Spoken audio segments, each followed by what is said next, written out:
Está entrando no ar o programa T-Move, temas emergentes em movimento. O que te move? Olá, está começando mais um programa T-Move em sua 4ª temporada.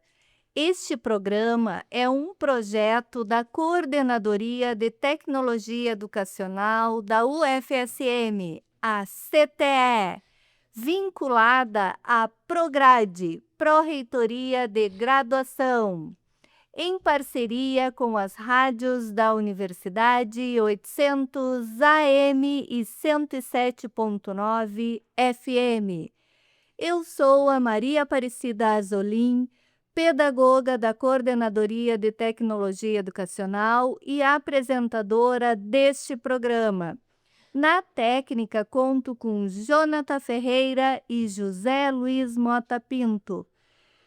Bom, hoje, novamente, estou com a presença do professor Valdo Barcelo, que conduzirá junto comigo esse programa. Seja bem-vindo, professor Valdo. Obrigado, bom dia.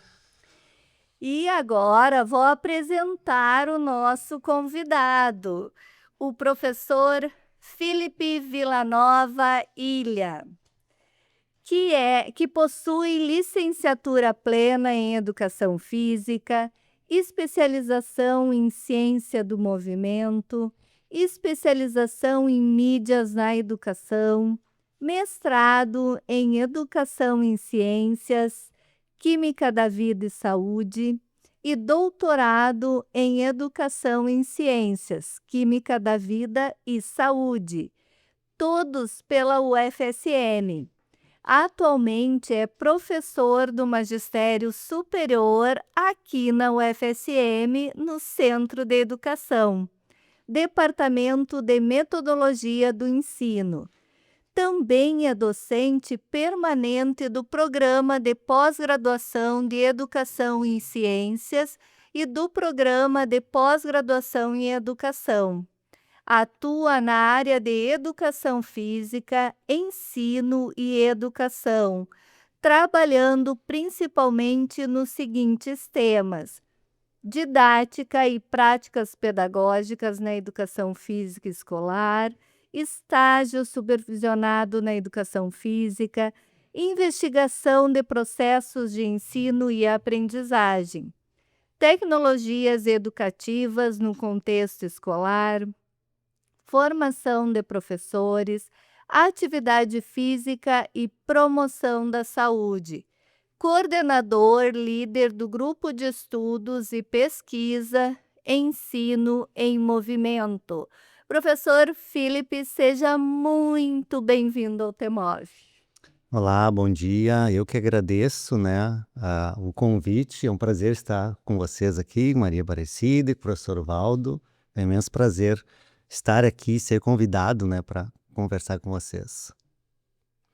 E bom dia, boa tarde, boa noite, que como o programa fica no YouTube, Claro.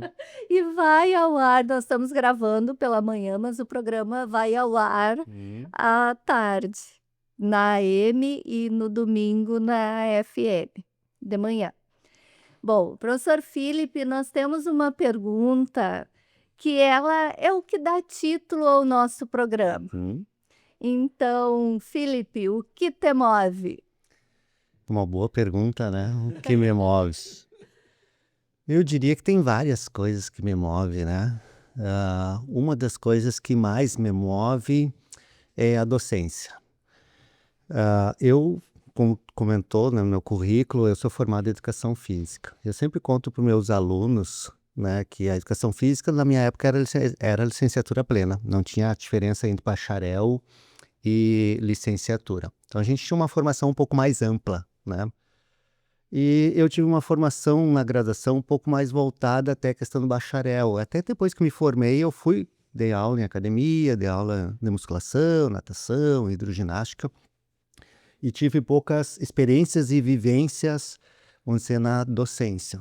Praticamente só o estágio que eu tive na docência e estou hoje, né, na educação, mas a minha formação inicial eu tive uma vivência talvez não tão agradável na docência na escola, uma visão um pouco externa. Mas o destino quis que, logo que me formasse, eu fosse para a escola, fiz um concurso e sabe que me encontrei? Daí me encontrei na docência, me encontrei enquanto professor, quando me inseri na escola, consegui entender o que é a docência, o que é ser professor, nessa essa retribuição que a gente tem do aluno. Então eu digo que realmente me move é a docência, apesar de no início eu me afastar um pouco da docência. E por isso que depois, né, e trabalhei na educação básica 16 anos, por isso que eu procurei depois aprofundar os estudos e fazer um mestrado na área de ensino, né, e o doutorado na área de ensino. E hoje eu estou, né, estou aqui na universidade como professor. Eu acho que o que mais me move é essa retribuição de ver os alunos evoluindo, né? Então nós, enquanto papel, eu digo, eles deixam um pouquinho de mim, mas acredito que eu deixo um pouquinho deles. Essa retribuição, hoje que eu vejo o que mais me move. Nossa, tu estavas falando, eu lembrei da minha própria vivência. Eu, quando terminei o ensino médio, eu sempre gostei de estudar e não tinha condições financeiras, né, de fazer uma faculdade, nem de vir para Santa Maria, nem pagar na particular que tinha em Santiago. Então eu voltei a fazer o curso normal e eu lembro que eu dizia: não, eu não vou dar aula, não quero ser professora. E eu tinha uma professora, a professora Eloí, dizia assim: "Ó, mas eu vejo que tu nasceu para isso."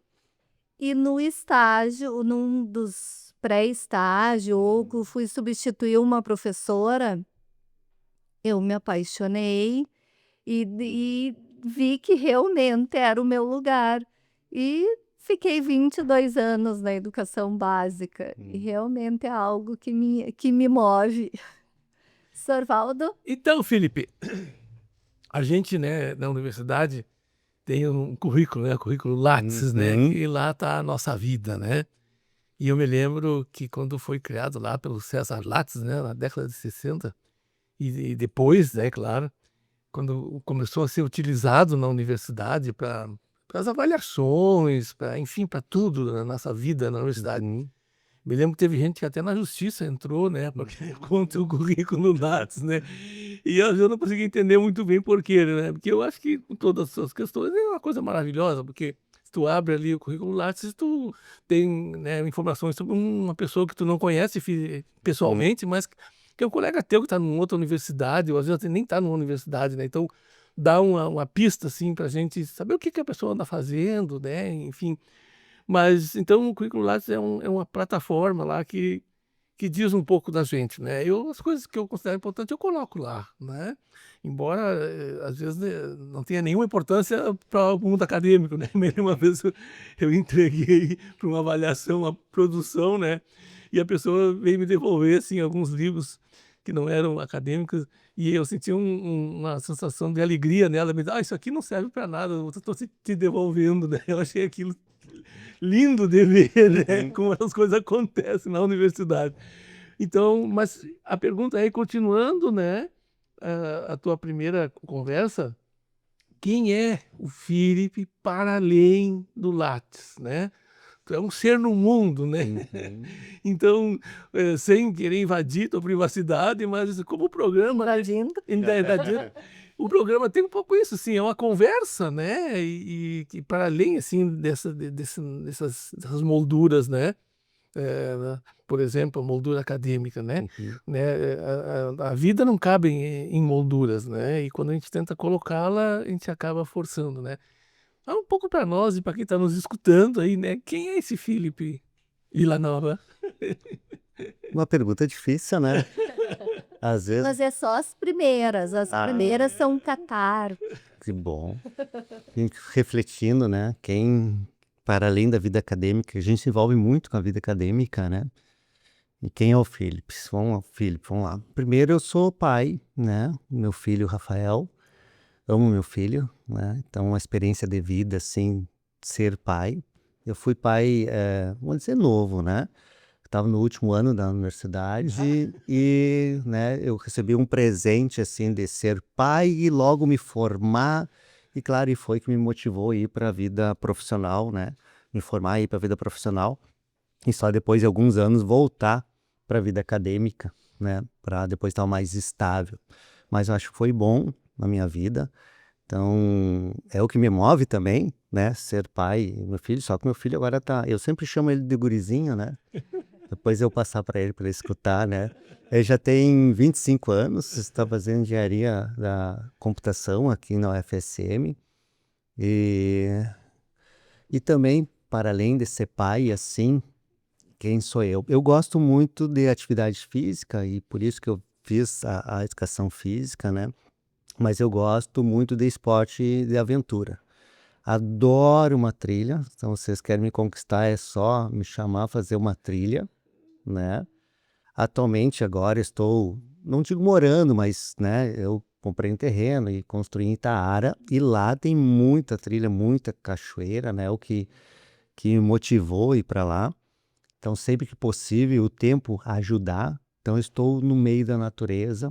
Tem pessoas, às vezes, que acham meio estranho, assim, né? A gente pegar uma mochilinha e ir para o mato, ir para a natureza, fazer trilha. Tipo, mas passar trabalho, coisa assim. Mas hoje está chovendo, hoje está frio. Isso aí eu adoro, né? Me isolar, assim. Claro que não sozinho, né? Sempre tem os amigos, tem grupo de caminhada, grupo de trilheiros, assim. Gosto muito dessa atividade. Épocas atrás eu também estava na bicicleta, né? Adorava bicicleta, né? Tipo, épocas atrás, porque já deixei um pouquinho de lado, porque também me acidentei na bicicleta, né? Fazendo arte, como eu digo. Me machuquei e o médico pediu para mim ficar um pouquinho longe, vamos dizer assim, da bicicleta e não retomei ainda, mas pretendo retomar. Então, gosto muito então dessa, estar na natureza, fazer atividade física na natureza, me traz muita paz, né? Final de semana também. Estar assim no ambiente natural e fazer essa atividade. E também, por gostar disso, eu me inseri no esporte de orientação. Não sei se vocês conhecem esporte de orientação, e também trouxe essa questão de esporte de orientação para o meio acadêmico, onde que eu trabalho bastante, por gostar da natureza. Então, volta e meia faço também, participo de campeonatos municipais, às vezes estaduais, esse ano não participei, que a gente acaba conhecendo outros locais também, né, desconhecidos na natureza e também convive com os amigos, assim. Deixa eu ver, é difícil a gente falar da gente, né? Quando é questão acadêmica, assim, é mais fácil, tá lá no Lattes, né? E quando não tá no Lattes, Por isso que nós te convidamos. fica difícil a gente Eu acho refletir. que falar sobre si mesmo realmente é a parte mais difícil, né? Deixa eu ver, o que mais que eu gosto? Eu digo que eu sou roqueiro, adoro um rockzinho, né? Gosto muito rockzinho. E ainda tenho aqueles que não Vou contar lá no centro de educação. gosto, rockzinho, né? Tenho ainda aquele 3 em 1, né? Na minha época era 3 em 1 que tinha, então tem os discos de vinil ainda, né? Escuto quando possível, apesar que já aderi à época digital, que é mais fácil, a gente tá no celular, né? E escutando um rockzinho. Sempre com meus amigos, que eu sou muito eclético. Sendo rock, para mim tá tudo ok. Não que eu não gosto dos outros, mas, né, o costume de utilizar bem a geração dos anos 80, né? Rocks nacionais, tudo. Gosto muito de escutar e sempre que possível, né? Tô escutando. Deixa eu ver o que mais eu posso falar de mim. Sei, eu acho que esse é o Felipe. O Maria Aparecida, eu acho que ele deu a deixa aí para um outro programa, né? Fazer Essas sobre coisas. rock. Então, é só um comentário, assim. O entrevistado é tu, né? Tu é que tem que falar. Eu nasci, tá? Rapaz. Ah, é? Nasci, me criei ali até os 13 anos, aqueles peraus lá. E me criei ali, na época, a gente podia caçar passarinho, né? Então, me criei caçando passarinho. E, em Itaara, ali, mais precisamente na Vila Etelvina, né? Que hoje é município de Itaara, né? Era distrito de Santa Maria, era o 8º distrito. E é grande, né? Tem várias regiões ali. E essa coisa que tu falou, né? Do teu contato, assim, né? Com a natureza, né? Acho que tem, inclusive, assim, talvez a Aparecida queria falar contigo um pouco sobre isso, né? Hoje, assim, como houve um afastamento muito grande desse contato e que parece que está se tentando, algumas pessoas fazer essa retomada, né? Uhum.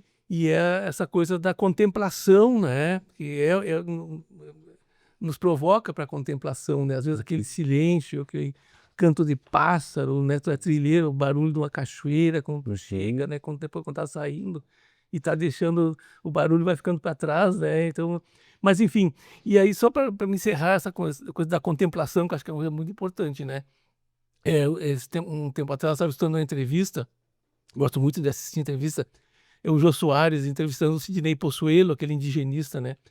E no final da entrevista, o Jô disse para ele: olha, de todo esse tempo que tu trabalhou, mais de 40 anos, né, com povos originários, povos indígenas, diz para nós uma coisa que mais se tocou, né? Ele disse, não, mas duas, tem que ser duas ou três. Não, é uma só, né? Aí ele pensou e foi dizer a capacidade de contemplação dessa gente, né?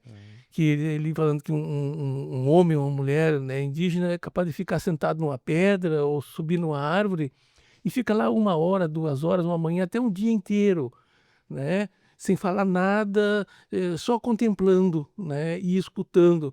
Eu achei fantástico isso, né? Porque é uma coisa que hoje está muito difícil, né? Eu sempre brinco, se tu pegar uma cadeira de praia e colocar ali no arco de entrada da universidade e sentar ali de manhã, meia hora, já chamaram alguém para dizer que o filho está com sérios problemas mentais, tem que dar um jeito nele, né? Porque a gente, cada vez parece que a gente se afastou muito, né? Sim. E dessa contemplação, que eu acho que é fundamental, é uma maneira de nós, né, voltarmos para dentro de nós, né? Eu acho muito legal isso que tu falou e a coisa do rock também, né? Aí isso é da outra conversa. Professor Felipe, tu falaste, né, dessa tua, desse teu gosto por estar, né, na natureza. Eu tenho uma grande preocupação em relação às crianças, que hoje em dia a gente percebe o aumento, isso é comprovado com pesquisas, da obesidade infantil, doenças que antes eram assim, a gente ouvia falar só de adultos ou idosos com hipertensão. Agora, crianças pequenininhas com hipertensas. Crianças sem saber correr, e isso eu já vi. Eu tinha um aluno que ele corria e caía. E que isso, um dos grandes motivos de estar acontecendo tudo isso é o uso das telas, né? A criança começa a aprender a pegar objetos, já está com um celular, uma tela, um tablet na frente. O que tu pensa sobre isso? Bom, como comentou muito bem, né? Sabe que há décadas atrás nós não tínhamos índices tão grandes de obesidade infantil. Claro, outros países mais industrializados, norte-americano, tinha esses índices e até os padrão de referência, vamos dizer assim, de obesidade infantil. Parece que a gente herdou um estilo de vida, né?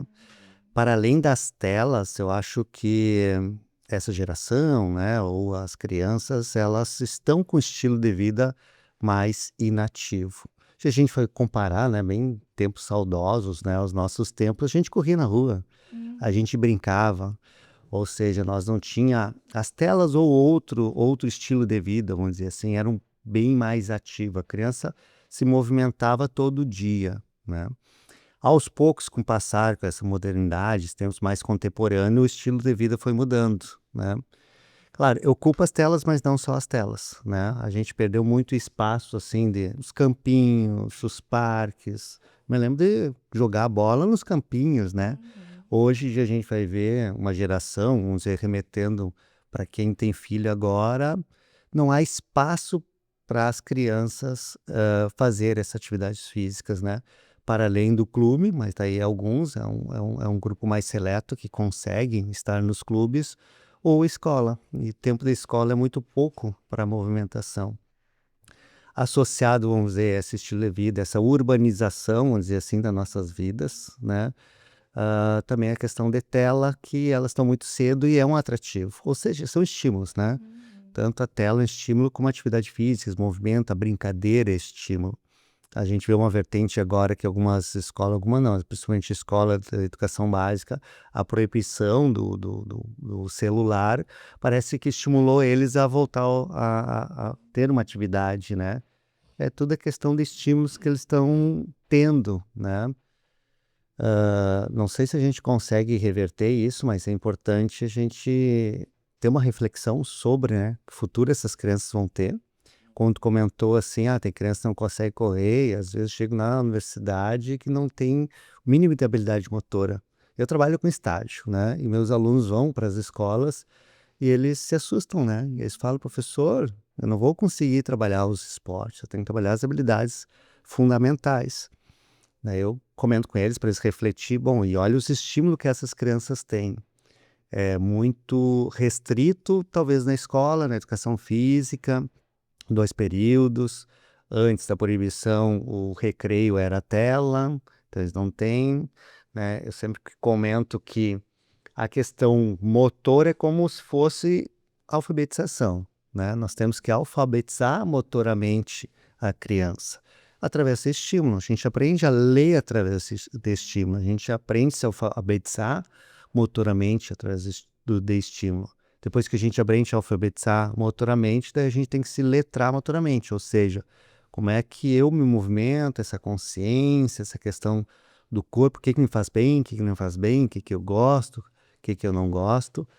E hoje, pela próprio estilo de vida, né, das crianças, acho que estão cada vez menos letradas corporalmente e futuramente, né, causa esses problemas de saúde, que tem relação direta, né? Atividade física, tanto para criança como adulto, principalmente nas crianças, né? De inatividade física, associado a uma alimentação, né, também mais industrializada, numa alimentação não tão saudável, quase tudo resume ao estilo de vida, né? Como eu falei, décadas atrás, parece que a nossa alimentação vinha própria da horta, né? Uma alimentação um pouco mais saudável. Hoje não. O próprio alimentação mais natural, ela é mais cara do que a alimentação industrializada. Então a gente também tem que ter um certo cuidado. As crianças hoje em dia elas não se alimentam tão adequadamente, mas muitas elas têm mais acesso à alimentação industrializada do que a alimentação natural por isso. E também muitas não têm o espaço ou estímulo para fazer atividade física, né? Pensando na sociedade, pensando, vamos dizer, em todos os ambientes, né, e classes que a gente tem, que, querendo ou não, Santa Maria é um exemplo, né? Eu vejo, por exemplo, a UFSM, o grande parcão de Santa Maria, né? É o espaço onde pode famílias, crianças vir para cá, ter o espaço de se movimentar, ter o espaço de brincar, mas você vai ver crianças que não têm condições de vir para cá. Quais são os espaços que eles têm em Santa Maria? Essa urbanização que a gente tem das cidades. E E não a questão da pensando... violência, né? Na Isso. nossa época, a gente brincava na rua porque era uma coisa segura. Eu Sim, lembro na minha cidade, a mãe e o pai iam dormir, a porta ficava aberta e eu ficava na rua brincando. perfeito. Então, quando a mãe via que estava muito tarde, ia lá na porta, gritava e eu entrava. É. E que a violência agora não tem como imaginar uma criança na rua brincando, né, de noite. Não tem espaços, né? É tudo questão, claro, a urbanização, né? O estilo de vida, também a questão da violência, né? Falando nisso, na nossa época, a gente não tinha celular, né? A gente saía para brincar e a mãe nem sabia onde nós estávamos. Hoje a gente não imagina isso, né? Imagina, eu não imagino meu filho que tem 25 anos, vai sair, daqui a pouquinho, já voltou? Onde tu tá?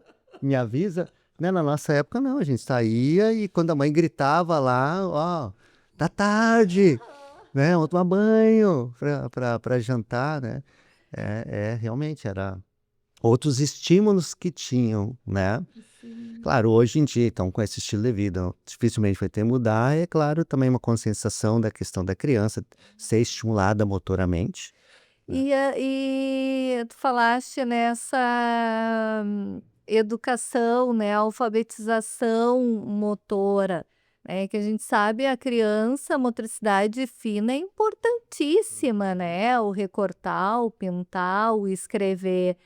Mas uma criança que não tem essa alfabetização motora, né, não aprende a conhecer seu próprio corpo, a usar o seu próprio corpo da melhor forma possível. Quais são os danos a longo prazo? O que que pode acarretar num adulto? Uhum.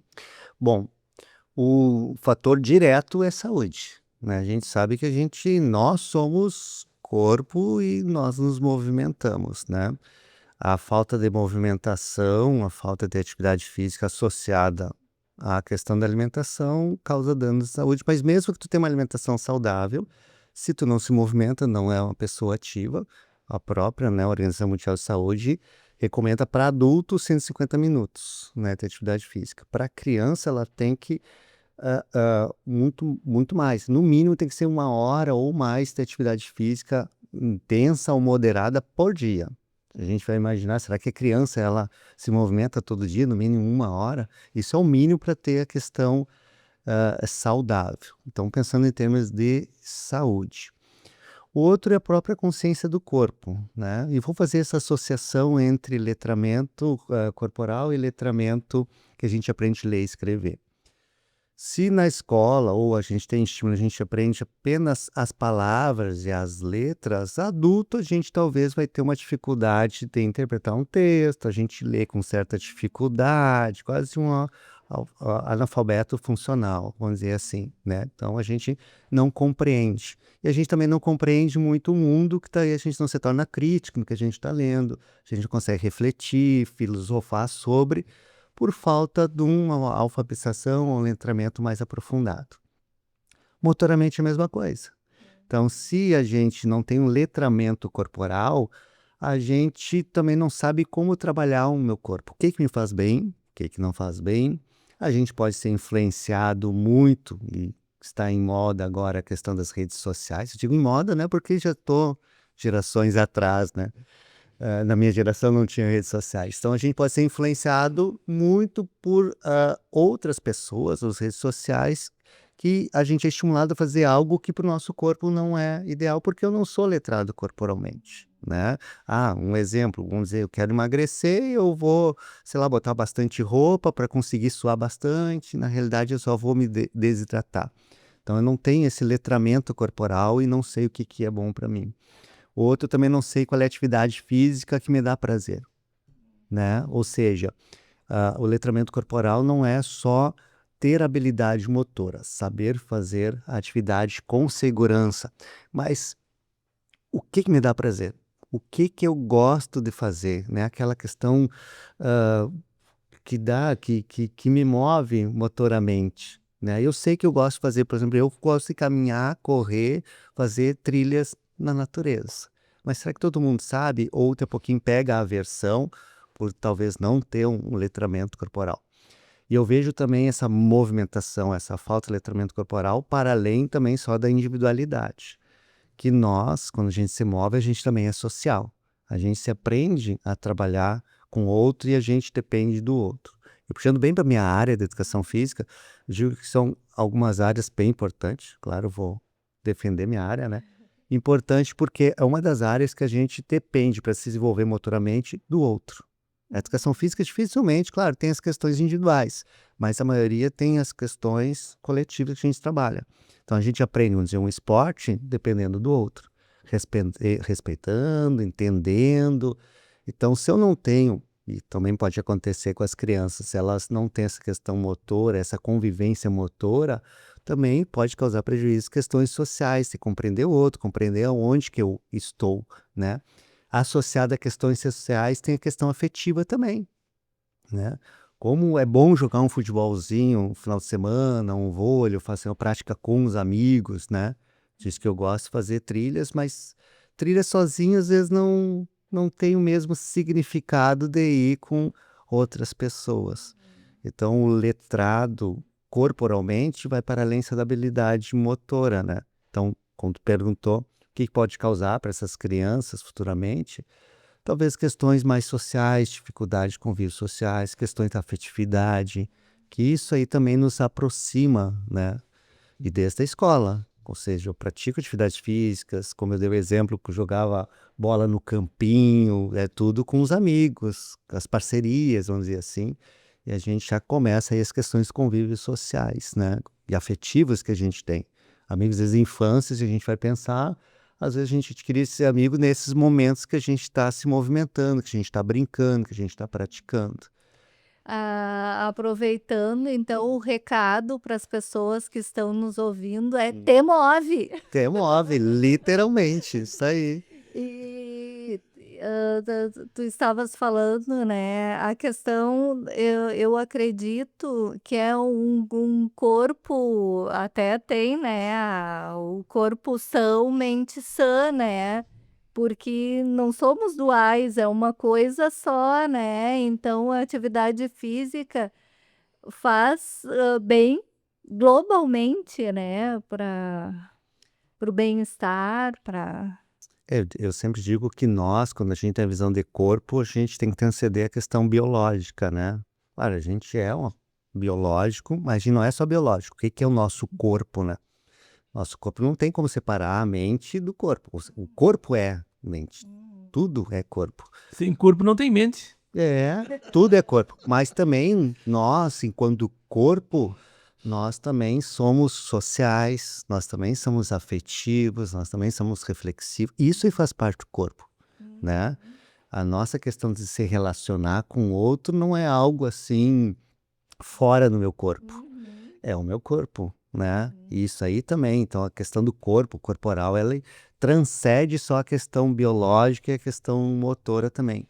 E como eu constituo o meu corpo também depende dessas relações, Sim. né? Então, quanto mais estímulo eu tiver isso, as relações, principalmente sociais, né? Então, eu entender o meu corpo, o corpo dos outros, esse respeito, essas diferenças, saber trabalhar com as diferenças, Os ritmos, né? os ritmos. E na sociedade a gente precisa bastante disso, né? Quando a gente não convive com as diferenças, parece que criam certos conceitos ou preconceitos, né, com essas diferenças. A gente entender essas diferenças, mas conviver com essas diferenças de como eu constituo até as minhas ideologias, os meus ideais, também faz parte. Ou seja, nós somos corpo, né? Então, O Maturana que causou, né, na década de 50, quando ele disse que a mente não estava na cabeça, né? Tá, sim, como tu disseste, no isso. corpo inteiro. Convidamos o Felipe. O Felipe. É. Né, Felipe? É muita coisa, né? Nós somos um bicho, né? De caminhar muito e olhar longe. Cada vez caminhamos menos e olhamos mais perto. Isso tinha que ter alguma consequência. Porque tudo que nós fizemos tem consequências, que tem consequências, que tem consequências, que tem consequências. Numa espiral infinita, biotérica, né? Então tinha que ter dado em alguma coisa, né?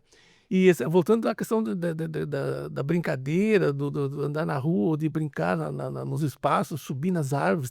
Uma criança, né, ela vai subir em algum lugar, tanto que se ela cair, ela não vai se machucar, né? Mas se perdeu isso, né? Essa própria noção. Mas enfim, imaginou uma conversa dessa um dia inteiro, né? Com o Felipe. Mas Felipe, assim, ó, voltando assim à tua experiência, né? Que tu voltou e acabou te encantando com a escola, né? Depois tu trabalhou muito tempo na escola, como tu disse, foi para uma universidade, né? Na Unipampa de Uruguaiana, e depois está aqui hoje no Centro de Educação, né? Trabalhando com a formação de professores, né? E pelo que tu já disse, né? A tua preocupação é, né? Com a educação, né? Com essa coisa, essa alfabetização, né? Motora. Como é que tu vê, assim, esse teu colega, esse nosso colega, professor, licenciado em Educação Física, o que ele está recebendo aqui na universidade hoje? Como é que isso está tendo serventia para ele na escola, né? Ele está conseguindo fazer um pouco disso que tu apresentou para a gente? Uhum.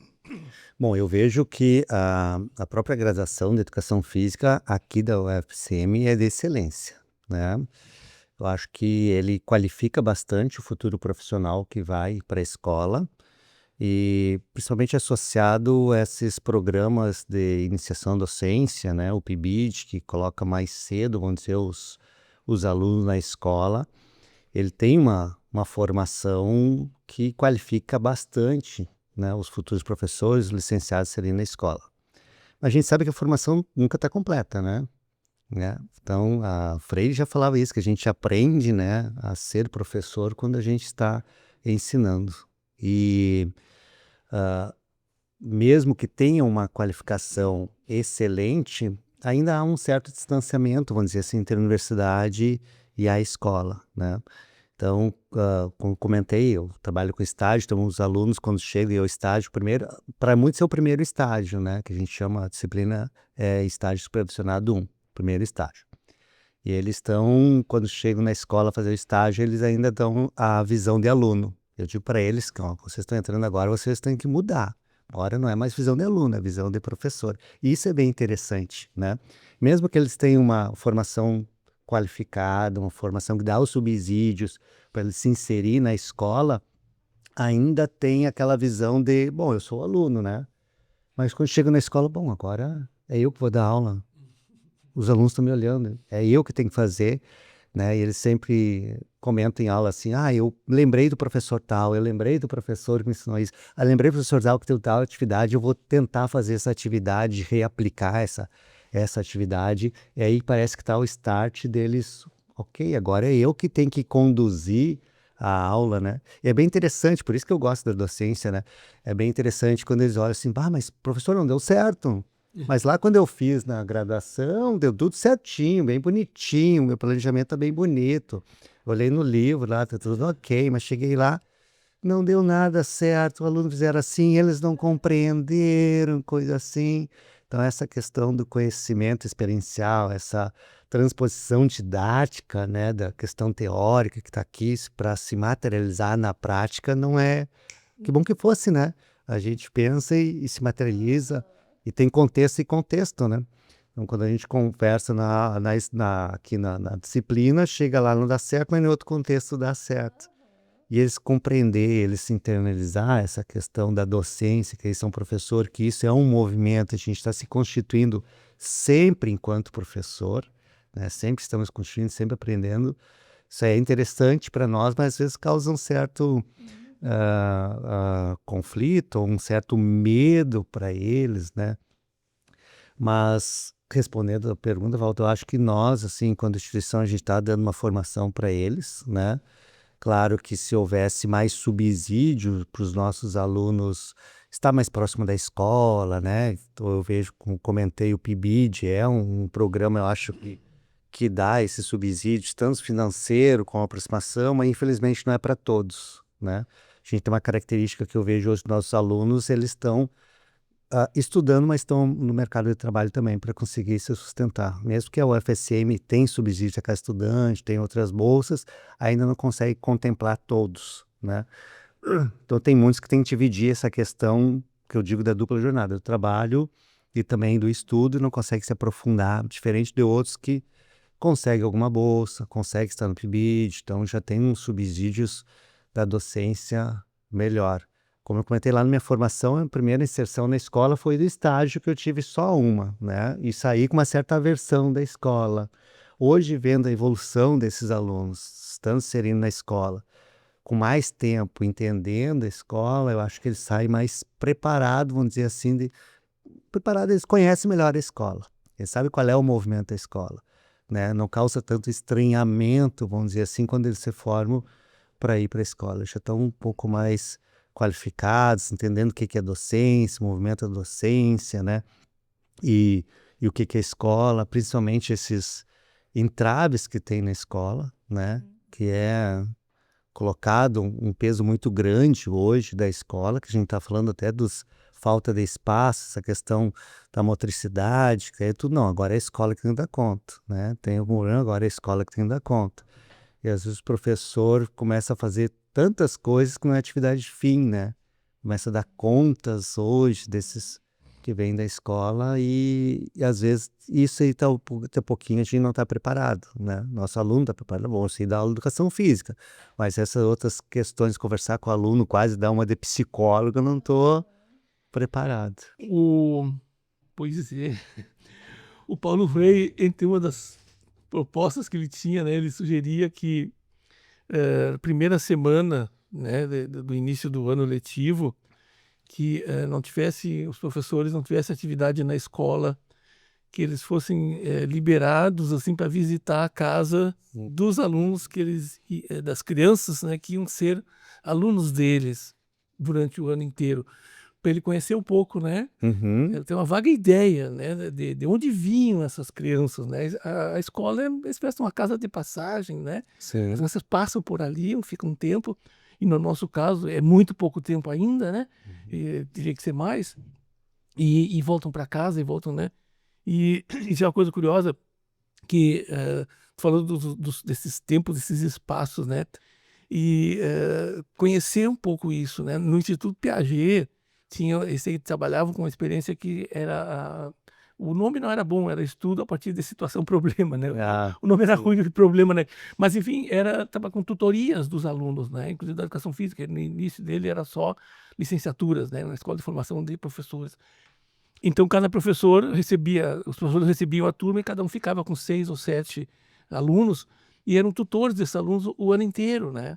Então, os alunos já começavam o primeiro semestre, segunda semana de aula, visitando a escola, no caso, quem era da escola, quem era da enfermagem, que eles tinham também, visitando unidades de saúde. E isso fazia parte, né? E depois, claro, se intensificava em alguns momentos, né? Mais aulas na universidade e mais fora. Mas isso era fundamental.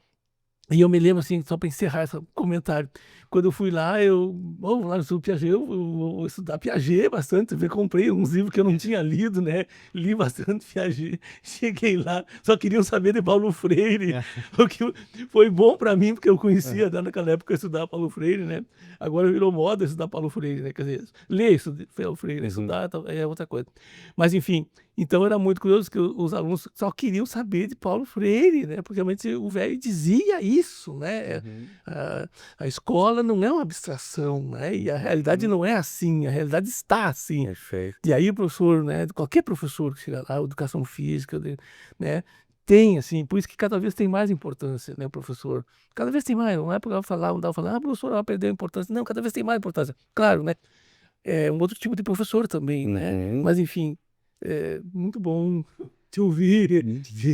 Então, Professor Felipe, nesse teu relato, né, do estágio e pensando desde da tua vida como aluno até hoje, quais avanços teve na educação física, na licenciatura de educação física, do professor de educação física? Tu percebe avanços ou teve retrocessos?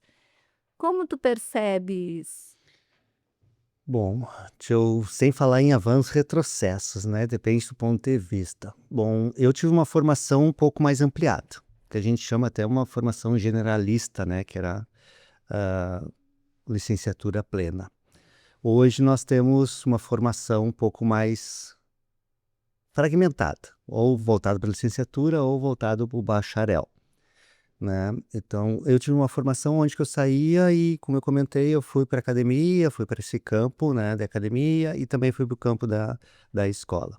Eu vejo que uma formação, e principalmente a docência, ela não está só na escola, está em todos os espaços qual tu trabalha com outras pessoas, né? Então, tanto na academia, tanto na natação. E quando eu comecei a dar aula de natação, a docência me ajudou bastante, porque eu comecei a dar aula de natação e tive um desafio de trabalhar com crianças.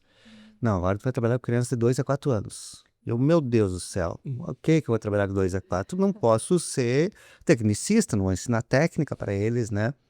E me achei ali, me dei bem, né? Até a experiência que eu já estava na escola também, e daí me deram uma turma, não, agora tu vai trabalhar com turma de bebê também. Então eu trabalhava com turma de bebê de 2 a 4 anos, que era só processos de ensino-aprendizagem para eles ir, né? E sabe que bebê é o mais fácil de trabalhar, o mais difícil, fazendo parênteses aqui, trabalhar natação com bebê são os pais, né? Que, claro, para os bebês eles fazem imersão, eles trabalham, naturalmente eles trabalham, né? E eu sempre conto um caos e vou contar aqui. Teve um bebê que estava trabalhando com ele, manipulando, coisa assim, e fiz a imersão. Quando eu fiz a imersão, a mãe, né, que tava olhando ali, pegou e se atirou e mergulhou, meu Deus, vai se afogar. Daí depois eu conversei Afogar meu filho. afogar meu filho, coisa assim. Daí depois eu conversei com ela, mãe, né? Quem coloca essas experiências negativas são os adultos, né? Então, a experiência negativa é se afogar, não vai se afogar, medo. coisa assim, medo, né? É tudo porque naturalmente a criança já sai nadando, quer ver aqui, botei a criança, ela faz a apneia involuntária, né? Nesse sentido. Então, o que eu vejo assim, não sei se é retrocesso, evolução, a fragmentação. Então, hoje a gente vê acadêmicos que fazem licenciatura depois do bacharel. Você tem uma formação um pouco mais ampla, essa questão da docência, né? A gente estudar didáticas, processos de ensino-aprendizagem, acho que perpassa todas as áreas que a gente vai atuar. Talvez aí tenha uma questão de fragilidade, vamos dizer assim, de não ser tão generalista e uma ampliação do conhecimento. Também treinamento esportivo e outros conhecimentos que hoje estão mais relacionados ao bacharel também, pode ser, estão também na escola, né? Questão do esporte de rendimento, isso aí também está na escola.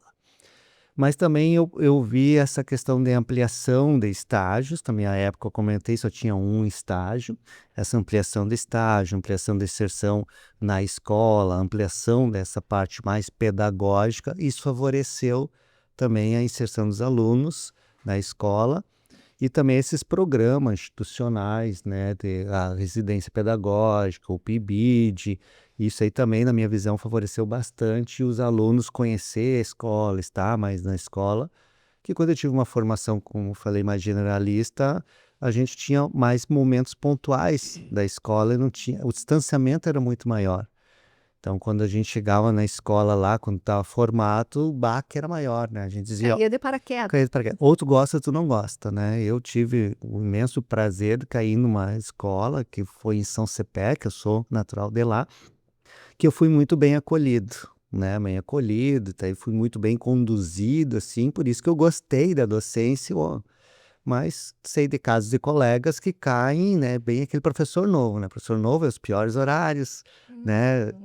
As piores turmas. Opa, chegou um professor novo, pior turma é aquela ali, e daí A cria uma... expressão que eu acho horrível, que é vassoura nova, né? Isso. Ai, ouvi muito isso. Então, então essa formação um pouco mais pedagógica, com maior carga horária de estágio, com esses programas com inserção à docência, eu acho que isso aí facilitou uma formação mais voltada para a escola, puxando para a licenciatura, né? Então eu vejo esses dois pontos também, né? Eu acho e acredito que poderia ter uma formação um pouco mais ampliada, que não limitasse o campo de trabalho, né? Que hoje outro é formado bacharel, então vai trabalhar em espaços que não é escola, esta licenciatura vai trabalhar só nos espaços da escola, querendo ou não, a profissão limita a profissão, né? Se tivesse uma formação um pouco mais ampliada, vamos dizer assim, mas ao mesmo tempo essa fragmentação, ela houve também uma exceção um pouco mais, quem é licenciado da escola, esses conhecimentos mais da escola, né? Então esse tipo de formação que eu vejo, não digo, tem potencialidades, vamos dizer assim, e também tem algumas fragilidades. Ainda não é uma formação que eu acredito que seja ideal, né? Ainda dá para crescer nesse sentido, mas tudo que a gente trabalha com currículo, né? Então a gente trabalha com interesses, algumas questões mais ideológicas, né? Principalmente a questão quando tem os conselhos, né? Então cria certos vertentes assim que não converge talvez para uma formação, mas ou seja, interessa para alguém essas fragmentações da profissão, não sei se compreende. Sim, né? sim. Professor Valdo, posso emendar uma outra pergunta? Que muda aqui, assim. É que o combinadinho é uma eu e uma ele, mas eu Alternar. Então eu não me aguento. Essa questão do bacharel em educação física no trabalho da academia. A gente falou bastante, né, da importância da atividade física para um bem-estar, para uma qualidade de vida. Mas pode trazer malefícios esse exagero nas academias ou fazer um esporte sem estar preparado. Tem também o lado do malefício ou é só coisa boa? Eu sempre digo que tudo que é exagero sempre traz malefício, né? Eu não vi algo assim que não é exagerado que não traz malefícios. A pessoa que não está bem orientada, por isso que é bom escolher um profissional, né, habilitado, profissional formado, profissional qualificado, né? Na educação física fica 4 anos ou mais estudando para isso, não é à toa, vamos dizer assim, né? Sempre brinco assim, quando tá doente, tu não vai consultar ou tu não vai pegar qualquer pessoa para receitar um remédio ou um tratamento. Mesma coisa a questão da atividade física, né? A gente também tem que saber os limites do nosso corpo e o que é adequado ou não adequado. Principalmente quando a gente vai trabalhar uma atividade que desconhece, uma atividade que a gente não sabe, né? Até pouquinho eu não sei o meu condicionamento físico. Mas eu vi que o meu colega, o meu amigo faz isso, mas a condição que o meu amigo tem pode ser totalmente diferente da minha condição. Então, saber dimensionar como eu estou, o que eu posso fazer e qual é o melhor treinamento, isso aí tem que ter um profissional adequado que faça isso, né? A gente não pode sempre fazer comparativo, a gente não pode, vamos dizer, eu utilizar um remédio que o Valdo toma para minha doença, coisa assim. Então eu não posso utilizar uma atividade que é recomendada pro Valdo, estou dando um exemplo aqui, né? Para mim também. Então cada um tem as suas especificidades. Então por isso que é importante sempre um profissional habilitado para fazer isso. E tudo que é exagero realmente vai causar danos, né? A gente vê muitos atletas de alto rendimento, que eles são treinados, eles são guiados, são orientados para isso e assim mesmo eles ainda causam alguns danos, né? Então, quer dizer, mesmo com essa orientação, mas o exagero, esse treinamento muito intenso, né? Também pode causar. Imagina algum que não tem essa condição física. Eu vi um influenciador lá na internet, eu vou fazer igual. Ele falou que isso aí funciona, eu vou fazer igual. Essa questão da mídia, essa questão da imagem, às vezes que passa, isso influencia bastante. Que a gente tá falando do letramento corporal, né? A gente vê a imagem. Propaganda é o que mais me tira do sério, né? Tem aquelas propagandas assim, põe uma pessoa sarada, coisa assim, fazendo exercício que eu sei que nunca vai chegar naquilo ali, mas quer vender, né? Quer vender, daí a pessoa faz exagero, ou fazer exagero. E o uso de substâncias, né? Perfeito. Tem as substâncias químicas, né? Tudo, claro, não, com certeza não é saudável. Até pouquinho dá um efeito colateral, ou mais a pouquinho dá um efeito que a pessoa espera, mas não é o efeito realmente natural, né? Desde o início, pensando em falar do nosso corpo, né? Nós temos uma arquitetura, né, biológica, né? E ela, como toda arquitetura, tem os seus limites, né? Sim. E se tu ultrapassar esses limites, alguma coisa vai estragar, como você diz, né? Então, tem um outro professor que também acabei ficando muito amigo dele, conhece, não sei se tem nome, o professor Elenor Kunz, né? Ele também trazia muito isso, assim, a questão do brincar também, né? Enfim, ele esteve aqui, acho que tu não estava aqui em Santa Maria ainda. Ele ficou 4 anos aqui como professor visitante depois que se aposentou, né? E então era um grande parceiro, assim. Ele estava sempre lá no centro de educação. Eu até brincava, ele estava sempre nas minhas bancas, né? Porque ele nas bancas, ele sempre trazia coisas muito legais, assim, sabe? Não ia lá na banca para conferir se estava faltando uma vírgula ou não nas referenciais bibliográficos, né? Então era uma pessoa muito legal, né? Foi minha banca Foi tua banca, né? de doutorado. E entre outras qualidades, né? Ele foi corredor na juventude, né? Ele fazia e também uma que não é o meu caso, mas era um grande mestre cervejeiro. Olha só. Mas não para fabricar cerveja. Tá, Ele veio para fabricar cerveja, ele e o Venceslau, né? Vocês estão nos ouvindo. Que também foi minha banca. Mas A minha banca, agora eu não tinha pensado isso, os dois da educação física. eu brincava com eles que ele ficou aqui 4 anos, eu nunca tomei uma cerveja que ele fabricou, porque ele e o Venceslau bebiam todas a que fabricavam, né? Então não sobrava. Fazendo teste. Mas enfim, nosso tempo está acabando, né? E eu não sei, assim, tu já falou, mas por exemplo, assim, essa coisa que se fala muito hoje, essa tal da qualidade de vida, o que é isso para ti, né? E como isso entra aí na tua conversa toda, que eu já vi, né, que entra muito, mas enfim. Ok. Eu vejo qualidade de vida, o principal é o estar bem comigo, né?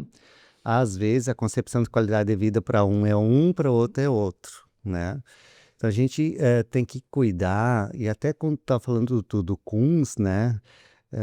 Trazer uma parte que ele trabalha a questão do se movimentar, diferente do que às vezes a gente pensa que, bom, então eu tenho que seguir um movimento ou uma atividade física padronizada.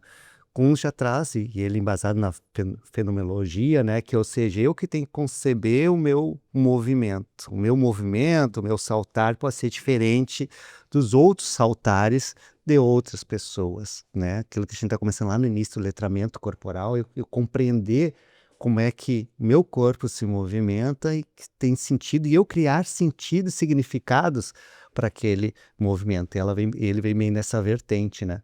Então, para além da gente só estimular a questão do movimento, mas que movimento? Não aquele movimento padronizado, não aquele movimento também da academia ou outros institucionalizados. Eu acho que isso é importante, a gente leva isso aí para a vida também, a gente compreender.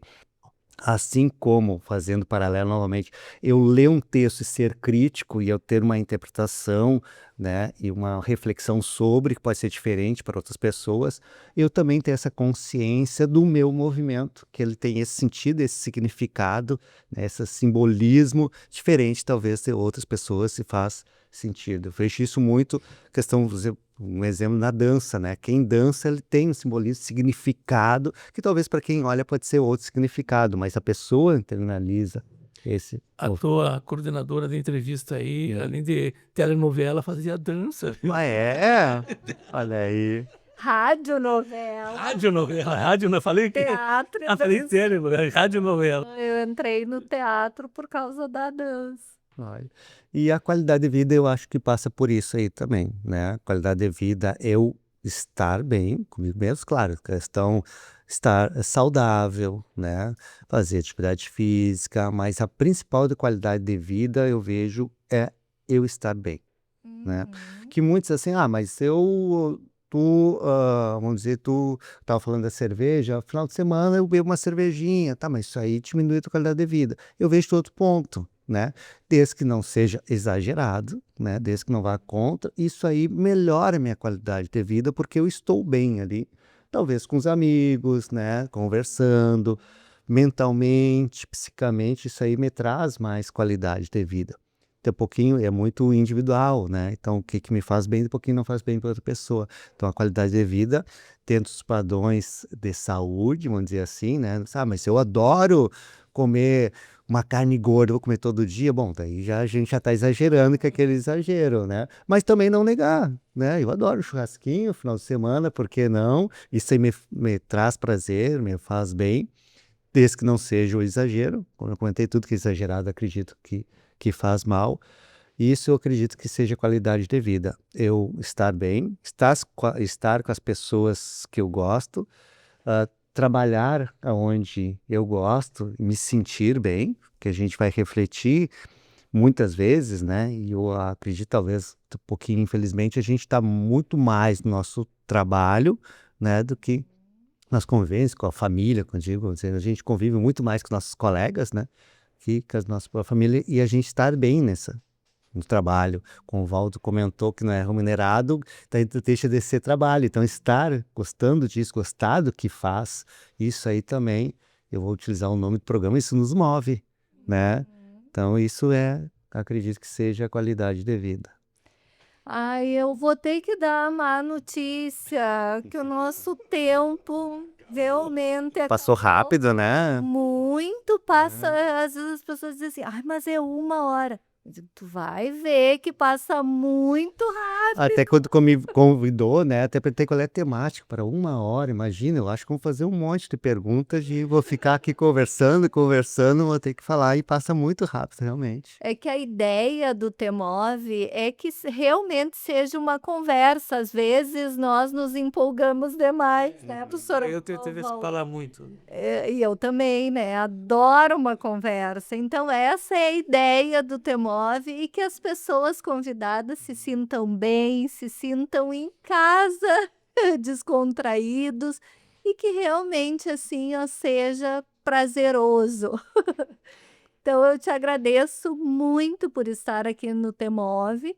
Realmente, essa hora passou voando, a gente precisava de mais tempo. Muito obrigada. Eu que agradeço. E realmente, como tu comentou, foi um espaço assim que eu fiquei muito à vontade. Foi uma conversa, né?